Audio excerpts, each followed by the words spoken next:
Halo, nama saya Radisla Lati, NPM 210103440. Sekarang saya sudah berada di rumah pengusaha muda yaitu pemilik Zanana Chips, Gazan Askar Gufara.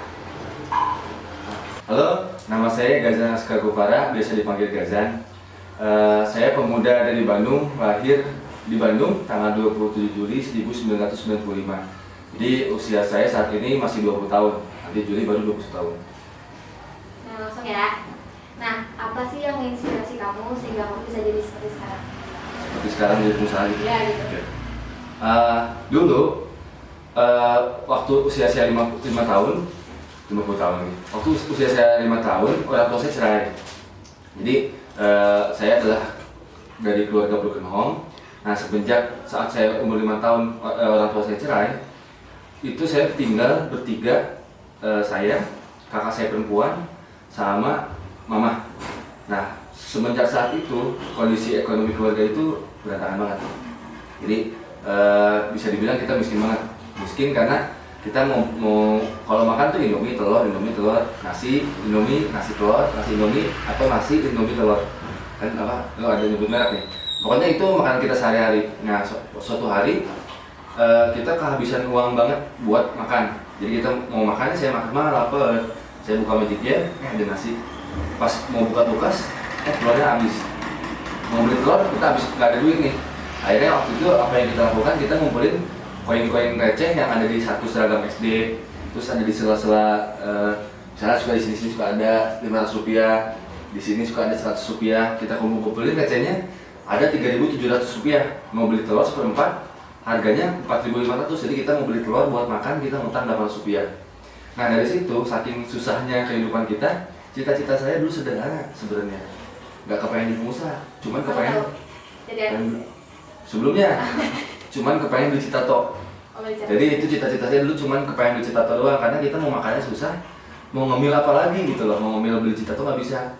Nah, singkat cerita, kelas 2 SMA, saya main ke rumah temen, tahu juga ya, saya main ke rumah temen, terus ibunya teman saya bilang ke saya, nanya, Zan, kamu udah gede mau jadi apa? Nah, saya kan malu kalau ngomong mau beli citato, kan itu kelas 2 SMA. Nah, akhirnya karena malu, saya bilang, Bu, saya udah gede mau jadi artis. Nah, baru saya ngomong jadi artis tuh. Nah, waktu saya ngomong jadi artis, saya nggak ada nyelutup artis itu karena yang ada di dalam wawasan saya waktu itu kelas 2 SMA, kalau udah gede itu cuma dua doang nih. Kalau mau jadi artis, jadi orang kantoran. Jadi saya belum tahu ada profesi jurnalis, ada profesi sutradara, musisi gitu, saya nggak tahu. Jadi tahunya cuma artis atau orang kantoran. Nah, saya kenapa pilih artis? Karena saya bukan tipe orang yang diam duduk gitu. Jadi karena saya nggak suka diam kerja di kantor, saya bilang saya mau jadi artis. Nah, terus, ibunya teman saya itu ngasih saya buku, lagi dipinjemin. Nah, buku pertama kali di luar buku pelajaran sekolah itu namanya Rich Dad Poor Dad, bukunya Robert Kiyosaki. Nah, habis saya baca buku itu, saya langsung SMS ibu, Bu, udah gede, Gazan mau jadi pengusaha. Nah, jadi itu buku yang pertama kali ngasih saya wawasan bahwa ada yang namanya pengusaha. Dari buku itu juga saya belajar kenapa orang miskin makin miskin, orang kaya makin kaya. Nah, selanjutnya habis baca buku itu, saya baca lagi buku yang kedua, judulnya The Power of Kepepet. Jadi The Power of Kepepet itu karangan J. Setiabudi. Itu buku Indonesia, kalau buku yang pertama itu buku Barat. Habis baca buku yang kedua, The Power of Kepepet, saya langsung telepon ibu. Sebelumnya kan saya bilang, Bu, kalau udah gede, Gazan menjadi pengusaha. Tapi setelah baca buku yang kedua, The Power of Kepepet, Bu, bulan depan saya menjadi pengusaha. Nah, jadi itulah yang inspirasi pertama kali saya bikin usaha di usia 16 tahun. Ibunya teman ya? Ibunya mantan sebenarnya. Oh iya. Aduh. Ya, jadi itulah, ibu itu memang baik banget sama saya sampai sekarang. Mudah-mudahan saya masa sama ibu. Jadi setelah saya baca buku itu 20 hari kemudian saya buka bisnis yang pertama, namanya Ayam Razet. Itu warung makan ayam tulang lunak di Unpad di Pati Ukur, daerah situ. 1 tahun 1 bulan bangkrut. Terus bulan ketiga 1 tahun 1 bulan bangkrut, 3 bulan kemudian buka lagi, bangkrut lagi, yang terakhir baru saya nasib. Jadi kalau misalnya kenapa saya bisa jadi pengusaha, itu awalnya itu sih karena pertama dorongan dari kondisi ekonomi keluarga, kedua karena ada inspirasi dari buku. Terus dukungan apa sih selain yang tadi katanya dan mau jadi apa, sama ini coba baca buku ini yang didapetin dari orang sekitar? Nah, ini yang menarik nih. Jadi orang sekitar itu ada versi-versinya. Kalau misalnya saya ngumpul sama temen-temennya sebaya gitu ya, atau teman-teman biasa, teman-teman sekolah kayak gitu, mereka bakal bilang yang bertentangan. Contohnya waktu saya pertama kali bangkrut, 1 tahun 1 bulan bisnis saya pertama kali bangkrut, saya rugi 3 jutaan. Terus saya ngumpul sama teman-teman sekolah, kan dulu suka zaman warung-warung gitu kan, warung abah, warung si ibu, kayak gitu kan. Nah, nongkrong-nongkrong, terus begitu saya nongkrong, teman saya nanya, Zan gimana bisnis? Bangkrut, dia bilang kayak gitu kan, habis berapa? 3 juta. Terus cek kayak kuliah naon gitu kan, mereka bilang, kata saya juga apa, udah anak muda mah, mumpung masih muda, jangan disia-siakan karena masa muda itu tidak akan terulang, dibilang kayak gitu kan. Tapi kalau saya ngumpul sama teman-teman komunitas bisnis, gimana Zan? Ini ada Om nanya, gimana Zan bisnisnya? Bangkrut Om, habis berapa? 3 juta. Baru 3 juta. Kemarin Om kebakaran konveksi 300 juta. Bikin lagi aja susahnya. Dari nol lagi. Nah, jadi beda lingkungan itu pasti beda dukungan, beda obrolan otomatis. SMA ya? Itu SMA kelas 3 lah.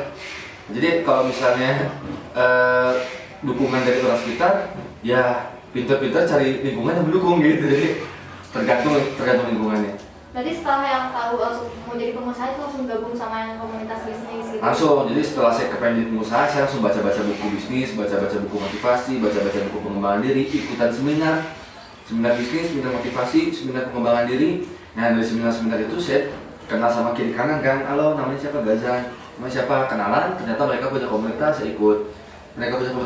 Jadi dari situ saya mulai ikutan komunitas bisnis. Terus aku juga baca katanya tuh gini, di foto tuh ada tulisannya kayak kutipan dari obrolan Gazan, katanya tak mampu lanjutkan sekolah. Nah itu tuh keputusan Gazan buat nggak lanjut? Iya, jadi sebenarnya keputusan pertamanya adalah karena keluarga saya nggak mampu untuk melanjutkan sekolah saya kan ke kuliah. Tapi kalaupun mampu, saya tetap nggak mau. Gitu. Karena kelas 2 SMA itu saya banyak banget belajar di luar. Jadi buku-bukunya tempat saya kuliah nih. Termasuk google.com itu tempat saya kuliah. Jadi kalau misalnya dari kelas 2 SMA saya udah ngerti dunia usaha dan udah ngerti cita-cita saya mau kepengen jadi pengusaha, kelas 3 SMA teman-teman pada sibuk UN, pada sibuk mikirin apa rapot supaya masuk jalur undangan, di otak-atik kan rapotnya tuh kan, nilai di otak-atik, terus dia ikutan les-les buat SBMPTN. Nah saya duduk dia baca buku bisnis. Nah begitu saudara-saudara saya bilang, Dek, kamu mau kuliah di mana? Saya banyak adik yang mau di keluarga. Kuliah di mana? Ah, enggak lah Tan, nggak ada duit gitu kan. Lagian emang mau bisnis aja. Oh, nanti si tante yang bayarin. Tadi mau kuliah di mana? Oh, enggak Tan, minta duitnya aja kalau boleh gitu kan. Buat bisnis? Enggak, malah uangnya itu saya bakal pakai untuk ikutan seminar-seminar training gitu. Karena satu kali saya ikutan seminar, kalau yang seminar murahan yang cuma 5 jam doang, ya paling 50.000 100.000 tiketnya. Tapi kalau saya mau ikutan training yang 3 hari 2 malam, 1 hari workshop kayak gitu-gitu, itu minimal biaya 1.500.000, 3 juta. Bahkan pernah saya jual Vespa, ikutan komunitas Vespa. Terus saya ada satu training yang saya kepengen banget ikutan, harganya 4.500.000, 3,5 juta. Saya jual Vespa saya buat ikutan, teman-teman Vespa, wah Zan sayang, wah. Jadi itu bangkrut lagi loh, mereka senang banget. Jadi begitu tante saya atau saudara-saudara saya nawarin untuk kuliahnya biaya, saya bilang, saya lebih banyak belajar di luar. Kalau emang niat untuk membiayai saya minta uangnya aja buat ikutan ini nih. Saya pengen ikutan workshop ini 1,5 juta, pengen ini 2 juta. Nah, saya bilang kayak gitu kan. Dia bilang enggak. Terus apa kata mereka? Mereka bilang, Dek, malu loh kalau nggak kuliah, gengsi loh. Apa kata orang? Jadi mereka itu nggak bilang gini, Dek, kuliah itu penting, skillnya bagus, networkingnya harus. Jadi nggak ada yang bilang ilmu. Nah, jadi keluarga saya gengsi oriented lah, sebagian lah, minoritas keluarga sih begitu.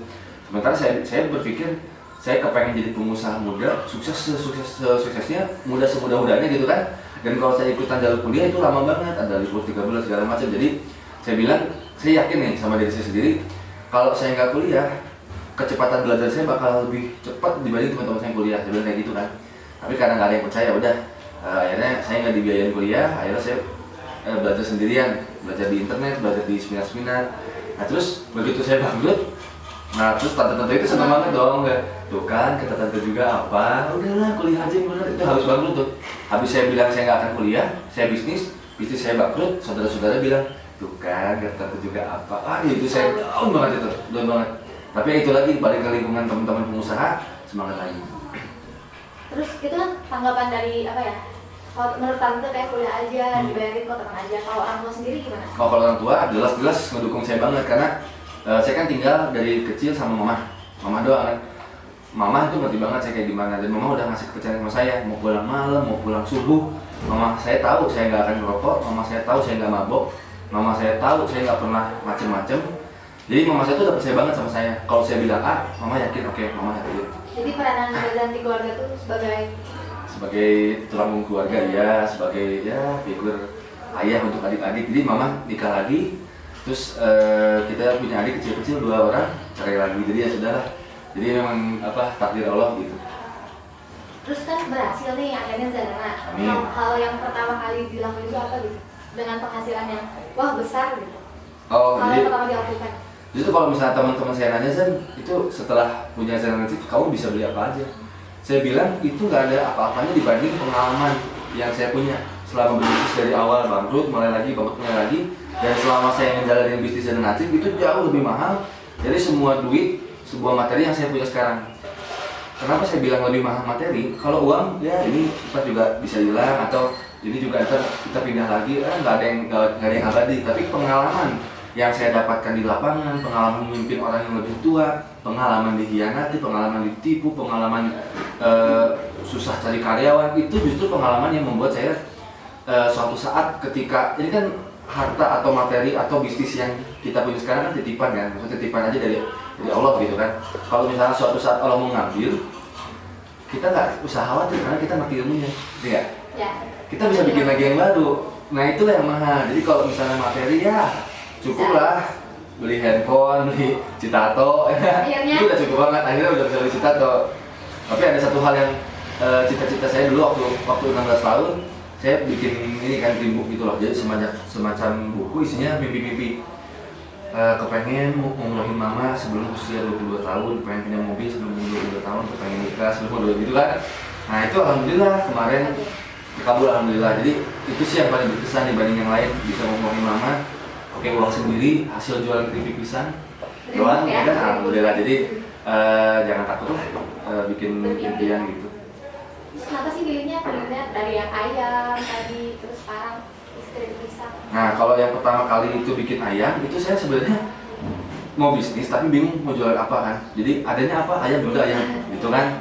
Tapi bisnis yang ketiga ini saya bikin berdasarkan riset. Jadi kalau misalnya yang pertama, yang kedua ngasal, yang ketiga itu saya bikin saat saya lagi ngelamun habis bangkrut, bisnis yang kedua bangkrut, saya kepikiran tuh pengen makan keripik pisang coklatan di Lampung, tapi di Bandung mau di mana ya kan? Saya tanya ke teman-teman saya, misalnya namanya Upi, kamu udah pernah coba keripik pisang coklatan di Lampung belum? Udah Zan. Kamu mau beli lagi di Bandung tapi nggak tahu di mana ya? Iya Zan. Pertanyaan serupa saya tanya ke orang-orang berbeda, 14 orang yang berbeda. Nah dari pertanyaan-pertanyaan dari hasil survei itu saya dapat rangkuman bahwa keripik pisang coklatan di Lampung itu udah banyak banget penggemarnya, tapi masih sebatas oleh-oleh di Lampung. Sebatas oleh-oleh, jadi orang mau beli harus ke Lampung gitu kan. Nah saya pikir kalau misalnya saya bikin keripik pisang coklatan bisa dikirim ke seluruh Indonesia, ini peluang bisnis nih. Udah deh saya bikin, saya mulai eksperimen, modalnya cuma 50.000, terus ditambahin sama tante 1 juta, jadi 1.50.000. Modal awal beli keripik, beli keripik 1 kilo yang udah dibumbuin, yang belum dibumbuin, saya kasih sendiri bumbunya. Gitu, diputar lagi, alhamdulillah sekarang bisa maju gitu. Yakin gak nih kalau keripik ini tuh bakal terus maju apa gimana? Kalau yakin banget. Tapi kan orang bakal nanya, itu mah paling optimis tanpa realistis. Oke, sekarang saya tanya, keripik pisang itu produk yang udah eksis belasan tahun atau mungkin 20-an tahun di Lampung ya. Itu udah eksis loh 15 tahun. Jadi ini bukan tren yang begini terus hilang, ini bukan tren nih. Ini adalah produk yang existing atau sudah lama di pasaran dan tetap eksis. Nah, kita rebranding dengan kemasan yang cantik, dengan positioning ini keripik berkelas dan modern gitu kan. Jadi yang asalnya oleh-oleh kita rebranding, kita repositioning sebagai ini sambilan dari gemes gitu loh. Jadi secara bisnis ini udah existing belasan tahun gitu. Jadi kalau misalnya teman saya nanya atau investor saya nanya, kamu yakin berapa lama usia ini di atas 10 tahun? Saya bilang, di atas 10 tahun karena kita punya master plan ini bakal kemana. sekarang keripik itu kan banyak produk yang serupa. Tanggapan kamu gimana? Apa-apa kan mereka cari duit juga. Beneran. Jadi gini, hukumnya kalau misalnya kita berbisnis, ini prinsip ya. Hari ini kita buka bisnis atau buka toko, kita buka toko di sini, terus toko kita rame. Tahun depan ada toko yang baru sama, jualan yang sama, itu pasti. Itu namanya bisnis. Dan itu menandakan bahwa bisnis kita memang menguntungkan. Gitu. Jadi itu jangan takut teman-teman kalau misalnya bisnis kita mulai muncul kompetitor, mulai muncul yang niru-niru, itu artinya bisnis kita memang menguntungkan dan mereka mengakui bahwa kita ini berhasil gitu. Jadi itu bukan sesuatu yang ditakutkan, malah dengan adanya mereka kita maju. Jadi berpikirnya kita nggak boleh sama mereka. Jadi inovasi lagi gitu. Terus kepikiran nggak buat buka usaha? Untuk sekarang enggak. Jadi gini, salah satu kunci fokus seorang pengusaha itu adalah salah satu kunci sukses seorang pengusaha adalah fokus. Jadi kalau misalnya teman-teman mau sukses berbisnis, itu fokus satu dulu di awal sampai besar, baru ekspansi. Nah, kebanyakan teman-teman kita, anak-anak muda baru mulai bisnis, bahkan bapak-bapak juga yang baru mulai usaha ini belum selesai nih. Yang ini baru jalan 6 bulan.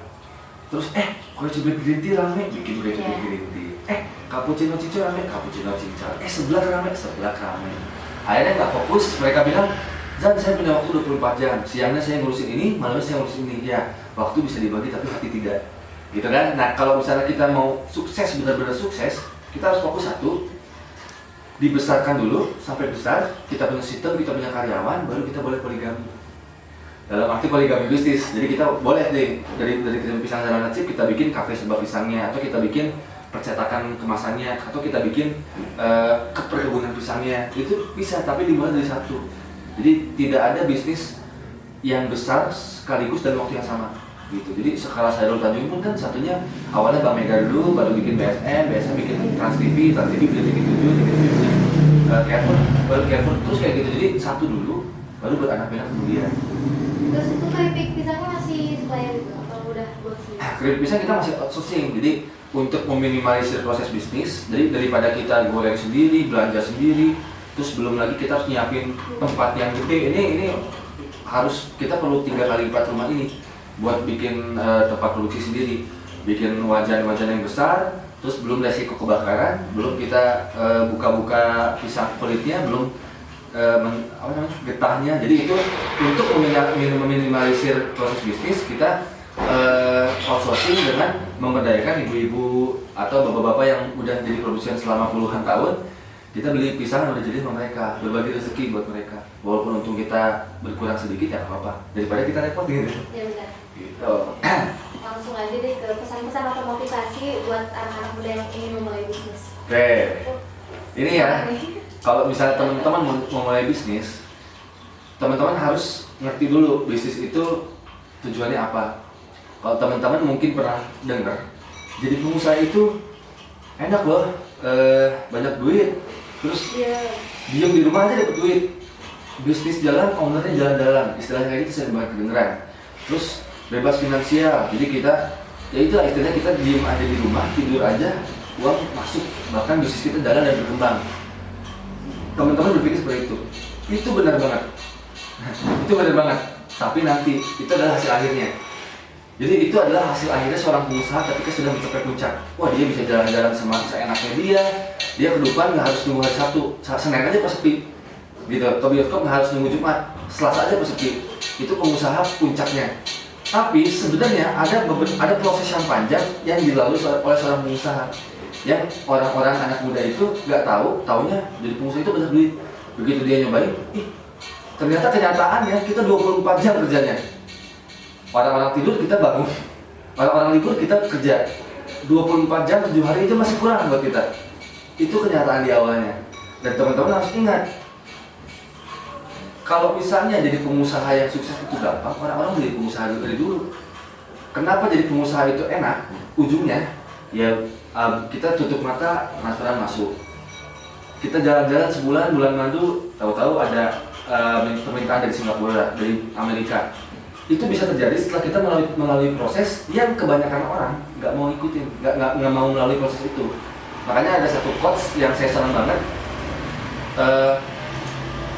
You have to do a thing what others don't, kamu gini nih, do what others don't, so you can achieve what others can. Jadi lakukanlah sesuatu yang orang-orang nggak mau, sehingga kamu mendapatkan sesuatu yang orang-orang nggak dapatkan. Itu udah hukum alamnya kayak gitu, itu sunnah turunnya kayak gitu. Makanya kalau teman-teman mau jadi pengusaha, mulailah dengan yang bisa dimulai sekarang secepat mungkin aja. Jadi jangan dulu banyak mikir, karena bisnis itu kalau dipikirin malah nggak jalan-jalan. Buka aja sekarang, buka aja. Misalnya mau bikin kedai, mulai dari yang bisa dimulai. Contoh cari nama, cari kedai. Kan cari kedainya gratis gitu kan, nggak bayar. Jadi tanya-tanya, Mbak sewanya berapa? Mulai secepat mungkin, bikin dream book, impian saya kepengen ini, saya kepengen ini, terus nikmati prosesnya. Karena yang anak-anak muda nggak tahu itu prosesnya, kepengennya langsung aja instan gitu. Makanya begitu teman-teman ngerti puncaknya adalah kenikmatan itu, teman-teman pasti akan mau melalui prosesnya 24 jam sehari, 7 hari seminggu, teman-teman pada pergi ke gunung-gunung kita kerja gitu. Tapi percaya, saya 1 tahun kemudian ini walaupun sekarang saya belum bisa ninggalin bisnis dan tetap berkembang, tapi saya masih bisa jalan-jalan gitu. Maksudnya saya tinggalin sebulan aja kemarin masih bisa jalan tuh. Tahu-tahu lihat omset di handphone baik. Lumayan. Itulah yang kita bangun selama ini. Dan rata-rata orang-orang biasa nggak mau melakukan itu. Ngapain lah, panas-panasan capek. Ya udah kalau kayak gitu, berarti mereka nggak akan bisa mendapatkan sesuatu yang kita punya gitu. Jadi do what others don't, so you can achieve what others can gitu. Jadi ada pengalaman yang menyenangkan apa gitu yang nggak terlupakan selama menjalani bisnis? Pengalaman yang tidak terlupakan sebenarnya sampai sekarang nih dengan saya jadi pengusaha muda, saya menghadapi banyak masalah. Saya menghadapi orang-orang yang jauh usianya di atas saya harus memimpin orang-orang yang usianya jauh di atas saya, bertemu orang yang saya nggak tahu harus ngomong apa pertamanya. Jadi pengusaha muda itu membuat saya jauh lebih dewasa dari teman-teman sebaya saya. Karena kenapa? Karena setiap hari saya ketemu masalah. Jadi kalau misalnya teman-teman nih masih ngurusin yang ecek-ecek, sorry ya. Cuman kalau misalnya kalau ada perlunya aja datang. Sekarang udah seneng lupa itu remeh-temeh banget dibanding dunia bisnis yang kejam bukan kejam sih, yang sesungguhnya dunia kerja deh, nggak usah dunia bisnis. Jadi teman-teman sekarang galau-galau ditinggal pacar, terus itu nggak ada apa-apanya banget dibanding kita gitu loh. Jadi pengalaman menyenangkan adalah ketika saya bisa bertemu setiap hari. Di saat teman-teman saya, ya kalau misalnya ada jadwal kampus dia belajar, kalau nggak ada. Kalau saya tiap hari harus belajar, karena setiap hari saya bakal bertemu sesuatu yang baru. Jadi pengalaman yang menyenangkan menurut saya yang tidak terlupakan itu setiap hari. Setiap kali saya menikmati proses, setiap kali ditipu itu nikmat banget. Teman-teman melihatnya saya rugi, padahal itu saya senang banget. Rugi secara duit, untung secara pengalaman. Itu yang teman-teman saya nggak punya gitu. Jadi itu pengalaman yang tidak terlupakan dan itu terjadi setiap hari. Gitu. Itu tadi wawancara saya dengan Gazan. Semoga menginspirasi teman-teman semua. Terima kasih.